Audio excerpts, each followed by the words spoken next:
जय श्री कृष्णा। राधे राधे। आप सभी को आज हम सुनेंगे बृहस्पतिवार की पावन व्रत कथा।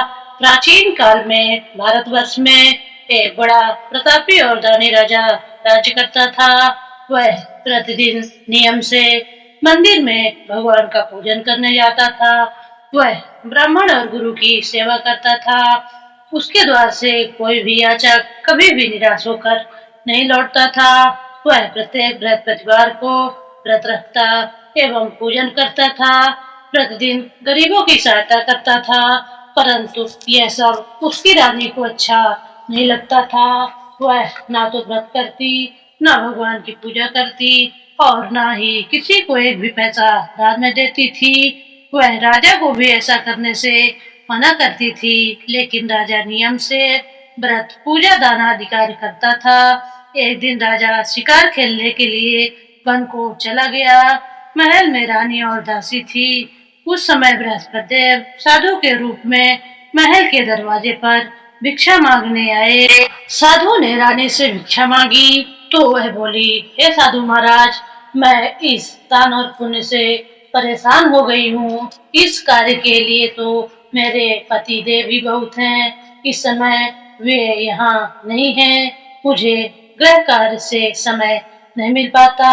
मैं सोचती हूँ कि इस धन के रहने से तो निर्धन रहना ही अच्छा है।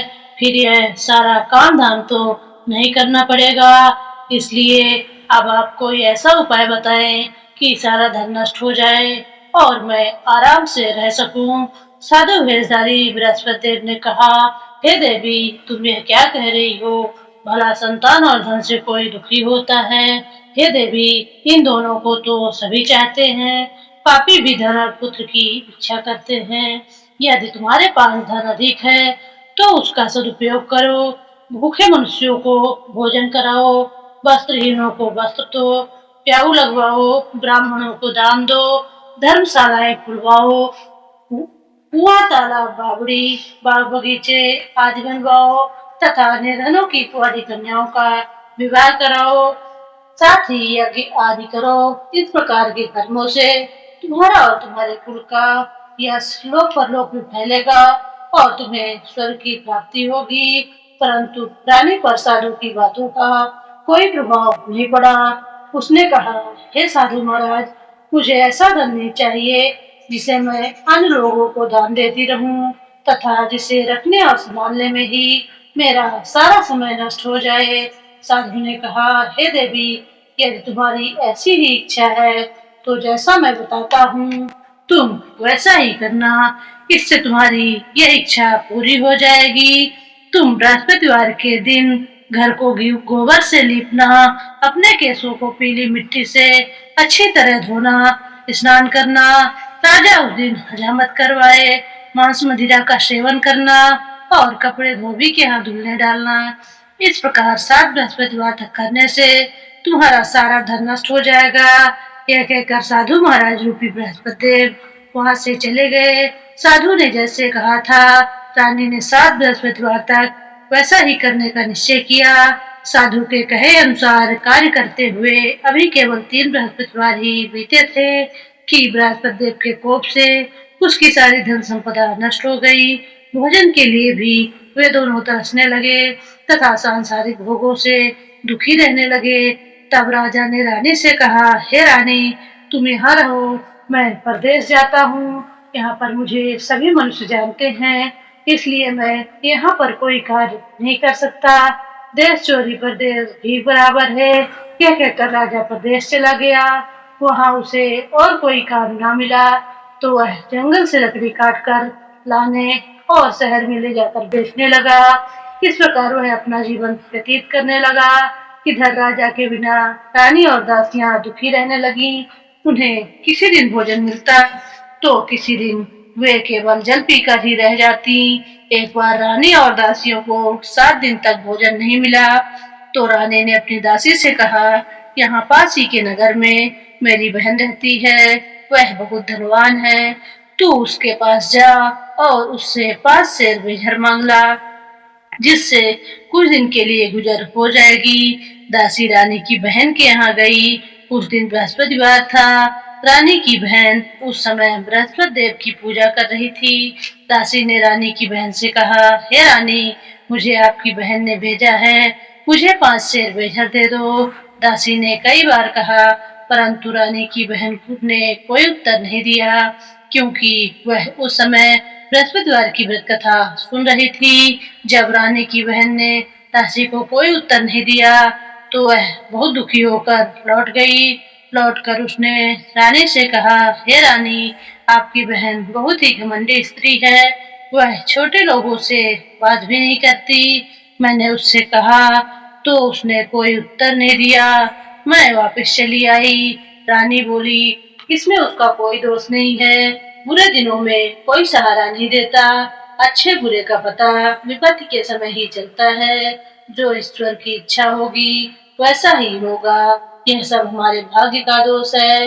इधर जब रानी की बहन कथा सुनकर उठी तो उसने सोचा कि मेरी बहन की दासी आई थी, परंतु व्रत की कथा सुनने के कारण मैं उससे नहीं बोली, इससे वह बहुत दुखी हुई होगी। फिर भक्ति पूर्वक विष्णु भगवान का पूजन समाप्त कर वह अपनी बहन के घर गई और बोली, हे बहन, जब तुम्हारी दासी गई थी तब मैं बृहस्पतिवार का व्रत कर रही थी। जब तक कथा होती है तब तक ना तो हंस उठते हैं और ना ही बोलते हैं, इसलिए मैं नहीं बोली। अब तुम बताओ कि तुमने दासी क्यों भेजी थी?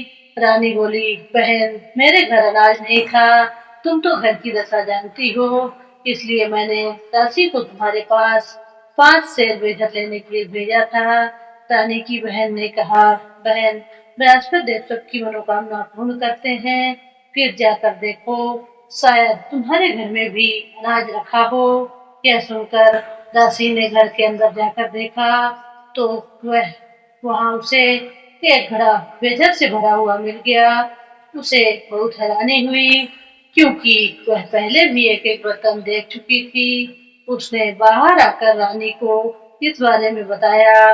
दासी ने अपनी रानी से कहा, हे रानी, देखो, वैसे भी अन्न के अभाव में तो हम रोज ही व्रत करते हैं, इनसे व्रत की विधि और कथा पूछकर हम भी उस व्रत को किया करेंगे।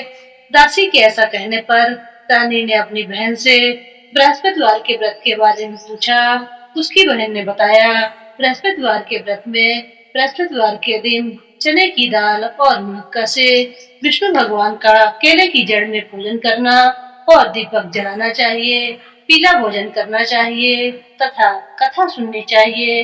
इस प्रकार करने से बृहस्पति देव प्रसन्न होकर अन्न, पुत्र और धन दान देते हैं तथा सारी मनोकामनाओं को पूर्ण करते हैं। व्रत और पूजन की विधि बताकर रानी की बहन अपने घर लौट गई।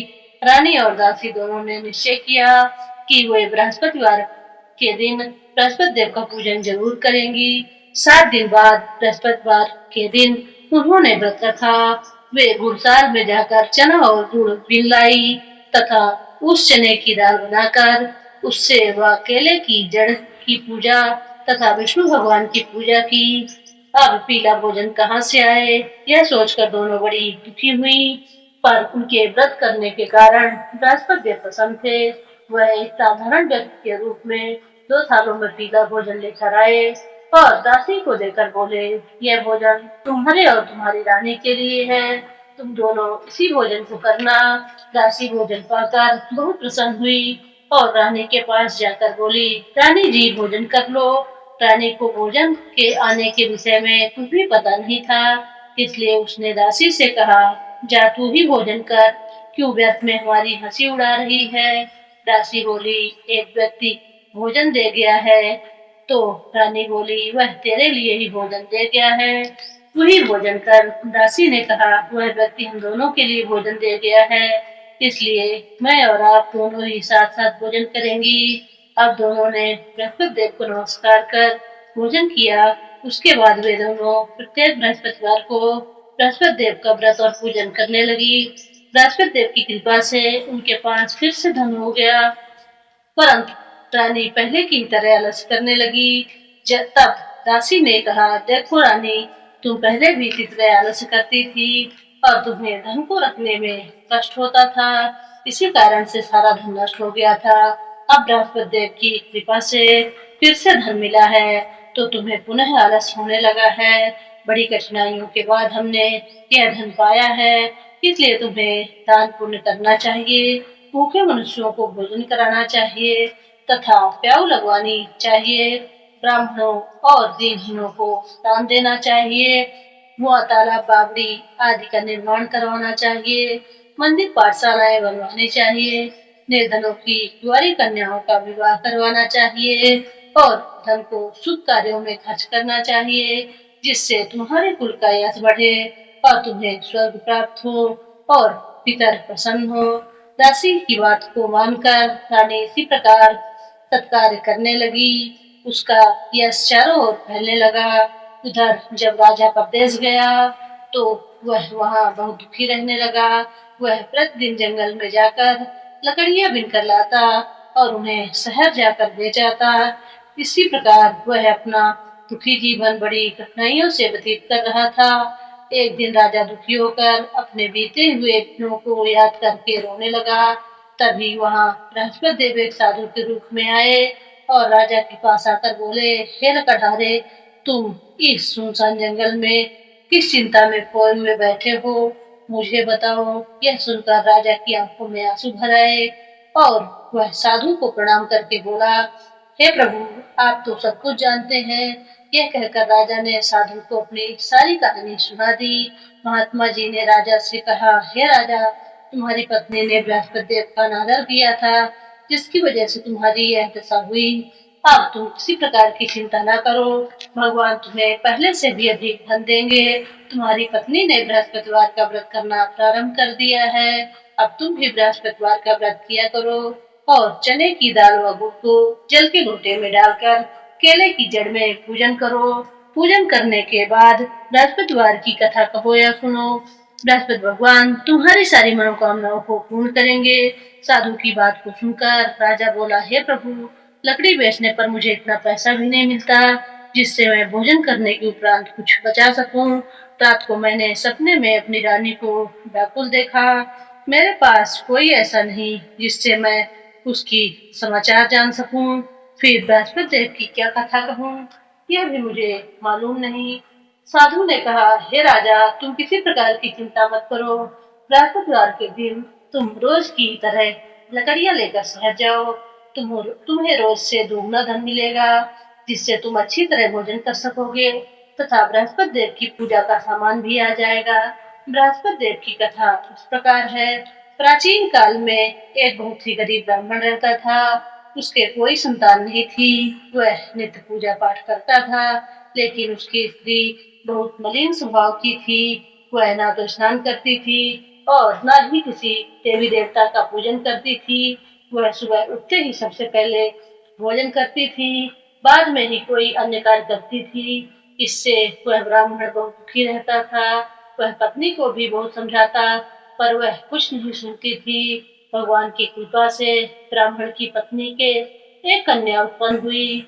बड़ी होने पर वह कन्या नित्य प्रातः स्नान करके भगवान विष्णु की पूजा करती और बृहस्पतिवार का व्रत भी करती।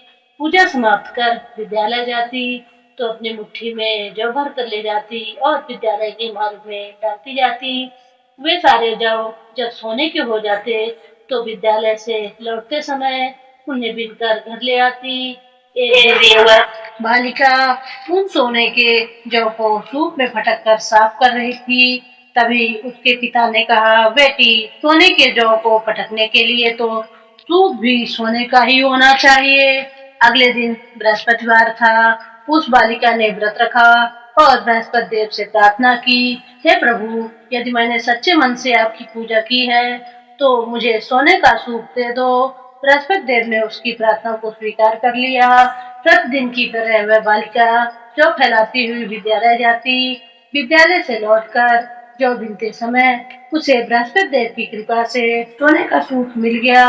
उसे घर लाकर वह उससे जौ साफ करने लगी, परंतु उसकी माँ उसी तरह मलिनता से रहती। एक दिन वह कन्या सोने के सूप में उन सोने के जौ को साफ कर रही थी। उसी समय उस नगर का राजकुमार वहां से गुजरा। इस कन्या के रूप, सील और गुण को देखकर वह उस पर मोहित हो गया। राजमहल लौटकर उसने भोजन और जल त्याग दिया और वह उदास होकर लेट गया। राजा को जब राजकुमार के अन्य जल त्यागने के बारे में पता लगा तो वह अपने प्रधानमंत्री के साथ राजकुमार के पास गया और बोला, हे पुत्र, तुम्हें क्या कष्ट है? किसी ने तुम्हारा अपमान किया है या कोई अन्य कारण है तो मुझे बताओ, मैं वही करूँगा जिससे तुम प्रसन्न हो। अपने पिता की बात को सुनकर राजकुमार ने कहा, आपकी कृपा से मुझे किसी प्रकार का कोई दुख नहीं है और न ही किसी ने मेरा अपमान किया है, लेकिन मैं उस लड़की के साथ विवाह करना चाहता हूँ जो सोने के सूप में सोने के जौ को साफ कर रही थी। यह सुनकर राजा को आश्चर्य हुआ। वह बोला, हे पुत्र, तुम ही इसी तरह की कन्या का पता बतलाओ, मैं तुम्हारा विवाह उसी के साथ अवश्य करा दूंगा। राजकुमार ने राजा को उस कन्या के घर का पता बता दिया। प्रधानमंत्री उस लड़की के घर गया और राजकुमार की इच्छा के बारे में ब्राह्मण को बताया। उसी दिन बाद ब्राह्मण ने विधि विधान के अनुसार अपनी कन्या का विवाह राजकुमार के साथ करा दिया। कन्या के घर से जाते ही ब्राह्मण पहले की ही तरह गरीब हो गया। अब भोजन के लिए अन्न भी बड़ी कठिनाई से मिल पाता था। एक दिन दुखी होकर ब्राह्मण अपनी पुत्री से मिलने गया। कन्या ने पिता को दुखी देखा और अपनी माँ का हाल पूछा। ब्राह्मण ने सारा हाल बताया। कन्या ने अपने पिता को बहुत सा धन देकर विदा कर दिया। इस प्रकार ब्राह्मण का कुछ समय सुखपूर्वक बीता, लेकिन कुछ दिनों बाद फिर वही हाल हो गया। ब्राह्मण फिर अपनी कन्या के यहाँ गया और सारा हाल बताया तो उसने कहा, हे पिताजी, आप माताजी को यहाँ लिवा लाइए, मैं उन्हें यह विधि बता दूंगी जिससे हमेशा के लिए आपकी गरीबी दूर हो जाएगी। ब्राह्मण घर गया और अपनी पत्नी को साथ लेकर अपनी पुत्री के पास पहुंचा तो पुत्री ने अपनी माँ को समझाते हुए कहा, हे माँ, तुम प्रातः काल उठकर सबसे पहले स्नान आदि करके विष्णु भगवान का पूजन किया करो तो तुम्हारे घर की सारी दारिद्रता दूर हो जाएगी। लेकिन उसकी माँ ने उसकी बात नहीं मानी। वह प्रातः काल उठकर अपनी पुत्री की बची जूठन खा लेती थी। एक दिन उसकी पुत्री को बड़ा गुस्सा आया और रात में उसने एक कोठरी से सारा सामान निकालकर अपनी माँ को उसमें बंद कर दिया। प्रातःकाल उसने उसे निकाला और स्नान आदि करा के पूजा पाठ करवाया तो उस ब्राह्मणी की बुद्धि ठीक हो गई।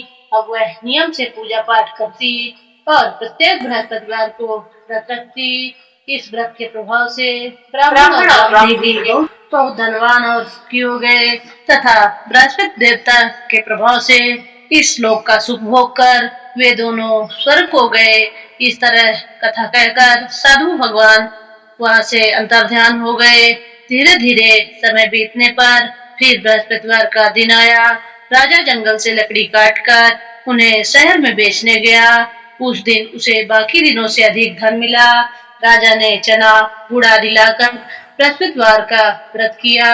उस दिन से उसके सारे क्लेश दूर हो गए, पर अगले बृहस्पतिवार को वह व्रत करना भूल गया।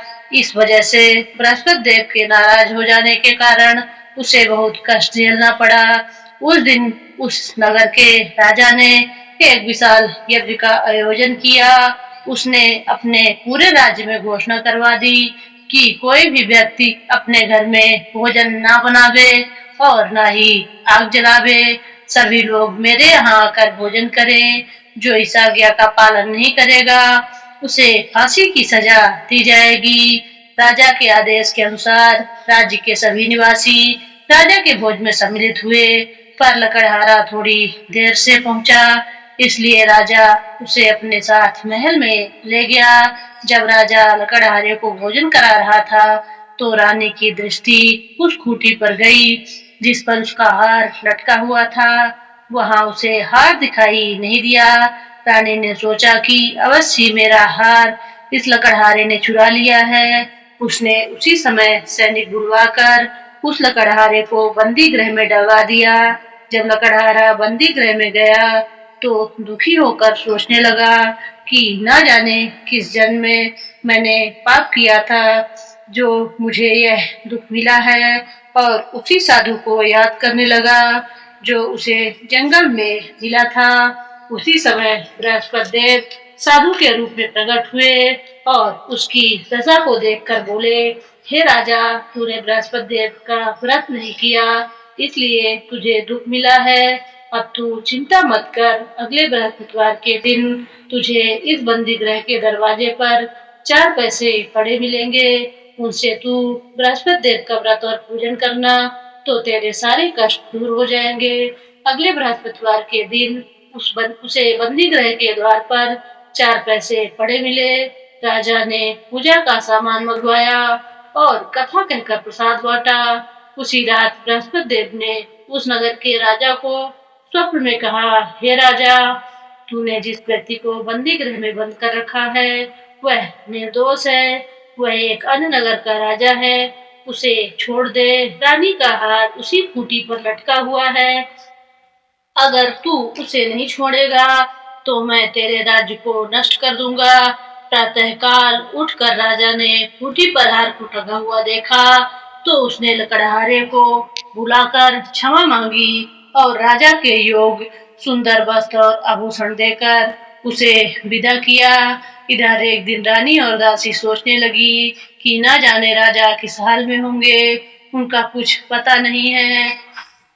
उन्होंने बृहस्पति देव से प्रार्थना की और भगवान ने रात में राजा को स्वप्न में दर्शन देकर कहा, हे राजा, उठ, तेरी रानी तुझे याद कर रही है, अब तू अपने देश को लौट जा। राजा प्रातःकाल उठकर सोचने लगा कि स्त्री जात तो खाने और पहनने की ही साथी होती है, पर भगवान की आज्ञा को मानकर वह अपने नगर को चलने लगा। राजा जब नगर के पास पहुंचा तो उसे बहुत आश्चर्य हुआ। नगर में पहले से भी अधिक बाग, तालाब, कुएं, बहुत सी धर्मशालाएं और मंदिर आज बने हुए थे। राजा ने पूछा कि बाग और धर्मशालाएं किसके हैं? तब नगर के सभी लोग कहने लगे कि यह सब रानी और दासी ने बनवाए हैं। यह सुनकर राजा को आश्चर्य हुआ और गुस्सा भी आया। जब रानी ने यह सुना कि राजा आ रहे हैं तो वह अपनी दासी से बोली, देख, राजा हमें बहुत बुरी दशा में छोड़कर गए थे, वह हमारी ऐसी दशा देखकर लौट ना जाएं, इसलिए तू दरवाजे पर जाकर खड़ी हो जा। रानी के आदेश पर दासी दरवाजे पर खड़ी हो गई। जब राजा आए तो उन्हें अपने साथ महल में लिवा लाई। तब राजा ने क्रोध में रानी से पूछा, बताओ यह धन तुम्हें कैसे मिला? तब रानी ने उसे बताया कि हमें यह सारा धन बृहस्पति देव का व्रत करने के कारण प्राप्त हुआ है। अब राजा ने निश्चय किया कि 7 दिन बाद तो सभी बृहस्पति देव की पूजा करते हैं, पर मैं रोज दिन में 3 बार कथा कहा करूंगा तथा रोज व्रत करूंगा। अब हर समय राजा के दुपट्टे में चने की दाल बंधी रहती और वह दिन में 3 बार कथा कहता। एक दिन राजा ने सोचा कि अपनी बहन के यहाँ हो आऊं। यह सोचकर राजा घोड़े पर सवार होकर अपनी बहन के यहाँ चल दिया। मार्ग में उसे कुछ आदमी एक मुर्दे को लेकर जाते हुए दिखाई दिए। राजा ने उन्हें रोककर कहा, अरे भाइयों, मुझसे बृहस्पति भगवान की कथा सुन लो। वे बोले, लो, हमारा तो आदमी मर गया है और इसे अपनी कथा की पड़ी है। लेकिन कुछ व्यक्तियों ने कहा, अच्छा कहो, हम तुम्हारी कथा को सुनेंगे। राजा ने चने की दाल निकाली और कथा कहनी शुरू कर दी। कथा के आधी होते ही मुर्दा हिलने लगा और जैसे ही कथा समाप्त हुई वैसे ही राम राम कहते हुए वह मुर्दा उठकर खड़ा हो गया। राजा वहां से आगे बढ़ा। चलते चलते शाम हो गई। आगे मार्ग में उसे एक किसान खेत में हल चलाता हुआ में दिखा। राजा ने उससे कहा, अरे भैया, तुम मुझसे बृहस्पति भगवान की कथा सुन लो। किसान बोला, जितनी देर में तेरी कथा सुनूंगा उतनी देर में मैं 4 हरैया खेत जोत लूंगा। जा अपनी कथा किसी और को सुनाना। राजा आगे चलने लगा। राजा के वहां से जाते ही किसान के बैल पछाड़ खाकर गिर गए और किसान के पेट में बहुत तेज दर्द होने लगा। उसी समय किसान की माँ रोटी लेकर खेत पर आई। जब उसने अपने पुत्र की यह दशा देखी तो उससे सारा हाल पूछा। किसान ने सारी बात बता दी। किसान की माँ दौड़ी दौड़ी राजा के पास गई और उससे कहने लगी, मैं तुझसे कथा सुनूंगी, तू अपनी कथा मेरी खेत पर ही चलकर कहना। राजा ने लौटकर खेत पर जाकर कथा कही, जिसे सुनते ही बैल उठकर खड़े हो गए और किसान के पेट में दर्द होना भी बंद हो गया। राजा अपनी बहन के घर पहुंचा। बहन ने भाई का बड़ा स्वागत किया। दूसरे दिन प्रातःकाल राजा जब जगा तो उसने देखा कि सभी व्यक्ति भोजन कर रहे हैं। राजा ने अपनी बहन से पूछा, क्या कोई ऐसा व्यक्ति है जिसने भोजन ना किया हो और जो मेरी बृहस्पतिवार की कथा सुन ले। बहन ने कहा, हे भैया, यहाँ के लोग पहले भोजन करते हैं, बाद में अन्य काम करते हैं। फिर भी यदि पड़ोस में कोई ऐसा हो तो मैं देख आती हूँ। यह कहकर बहन देखने गई, लेकिन कोई भी ऐसा व्यक्ति नहीं मिला जिसने भोजन ना किया हो। फिर वह पड़ोस के कुम्हार के घर गई, जिसका लड़का बहुत दिनों से बीमार था। इस कारण उसके यहाँ 3 दिन से किसी ने भोजन नहीं किया था। रानी ने उस कुम्हार से अपने भाई की कथा सुनने के लिए कहा, तो वह तैयार हो गया। राजा उसके घर जाकर बृहस्पतिवार की कथा कही, जिसे सुनकर उसका लड़का ठीक हो गया। अब तो सभी लोग राजा की प्रशंसा करने लगे। एक दिन राजा अपनी बहन से बोला, हे बहन, अब मैं अपने घर चलूंगा, तुम भी तैयार होकर चलो। राजा की बहन ने अपनी सास से अपने भाई के साथ जाने की अनुमति मांगी, तो सास ने कहा, चली जा, पर अपने लड़कों को साथ में ना ले जाना, क्योंकि तेरे भाई की कोई संतान नहीं है। बहन ने अपने भाई से कहा, हे भैया, मैं तो चलूंगी, लेकिन कोई बच्चा नहीं जाएगा। तो राजा बोला, जब कोई बच्चा ही नहीं चलेगा तो तुम ही चलकर क्या करोगी। दुखी मन से राजा अपने घर लौट आया।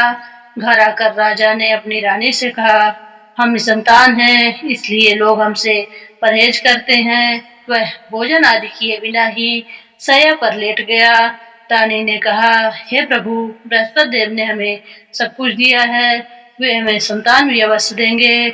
उसी रात बृहस्पति देव ने राजा को स्वप्न में संतान प्राप्त होने का आशीर्वाद दिया। रानी गर्भवती हुई और 9वें महीने उसने एक सुंदर पुत्र को जन्म दिया।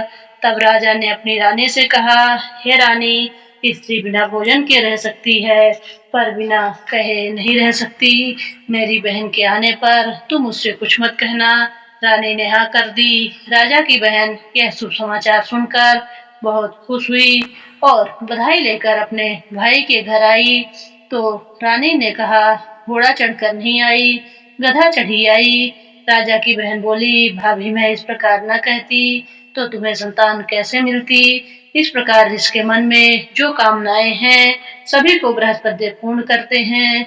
जो व्यक्ति नियम से सद्भावना पूर्वक बृहस्पतिवार का व्रत करता है और कथा पढ़ता है या सुनता है, बृहस्पति देव उसकी सारी मनोकामनाएं पूरी करते हैं और सदा उसकी रक्षा करते हैं। जब रानी और राजा ने सच्ची भावना से बृहस्पति देव की कथा का गुणगान किया तो उसकी सारी इच्छाएं बृहस्पति देव ने पूरी कर दी। इसीलिए सबको बृहस्पति देव की कथा सुनने के बाद प्रसाद लेकर जाना चाहिए और सच्चे हृदय से उनका मनन करते हुए जयकारा लगाना चाहिए। बोलो बृहस्पति भगवान की जय। अब हम बृहस्पति भगवान की आरती करेंगे। ओम जय जगदीश हरे स्वामी, जय जगदीश हरे। भक्त जनन के संकट, भक्त जनन के संकट क्षण में दूर करे। ओम जय जगदीश हरे। जो ध्यावे फल पावे, दुख बिन से मन का, स्वामी दुख बिन से मन का। सुख संपत्ति घर आवे, सुख संपत्ति घर आवे, कष्ट मिटे तन का। ओम जय जगदीश हरे। मात पिता तुम मेरे, शरण गहूँ मैं किसकी, स्वामी शरण गहूँ मैं किसकी। तुम बिन और न दूजा, तुम बिन और न दूजा, आस करूं मैं जिसकी। ओम जय जगदीश हरे। तुम पूर्ण परमात्मा, तुम अंतर्यामी स्वामी, तुम अंतर्यामी। पार ब्रह्म परमेश्वर, पार ब्रह्म परमेश्वर, तुम सबके स्वामी। ओम जय जगदीश हरे। तुम करुणा के सागर, तुम पालन करता स्वामी, तुम पालन करता। मैं मूरख खल कामी, मैं मूरख खल कामी, कृपा करो भरता। ओम जय जगदीश हरे। तुम हो एक अगोचर, सबके प्राणपति स्वामी, सबके प्राणपति। किस विधि मिलूं दया में, किस विधि मिलूं दया में, तुमको मैं कुमति। ओम जय जगदीश हरे। दीन बंधु दुख हरता, तुम ठाकुर मेरे स्वामी, तुम ठाकुर मेरे।